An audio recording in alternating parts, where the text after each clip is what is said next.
কাকা বয়ে তো রইছি আপনাকে আমাদের একটা ঘটনা কর না। আচ্ছা শুনো বাতিজারা, আমগো আমলে একটা ফোলা ছিল। ফোলাটা ছিল বোবা। তার সুর এত ভালো, এত সুন্দর গান গইতো। ও, যখন গানের সুর দত্ত মানে সবাই পাগল হয়ে যেত। মানে কি আছে, একটা বয়রা মাইয়া এর গান শুনে পুরা পাগল হয়ে গেছে। মায়া তো পুরা পাগল হয়ে গিয়া এখন দুজনের ভিতরে গিয়েছিল, ভালোবাসা ছিল। এই কাহিনী কি আসছে, আবার মায়ের চাচায় দেখা মায়ের বাইরে তো গিয়ে দিছে। মায়ের বাইরে আবার ল্যাংলা ঘরতে বাইরে হুন্ডা ছিল উড়ানো, বাইরে স্টেট দিয়ে গেছে, সোজা গেছে গিয়া হোলার সামনে। গিয়া হোলার গেছে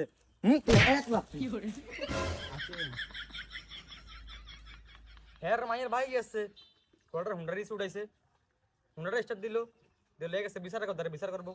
বিচার করবার কি হয়েছে, হাত নাই দুইটা, হোলাটা ধইরা দুইটা খাবার। এতে ঘটনা কইতে হয়েছে না হিডাইতে হয়েছে?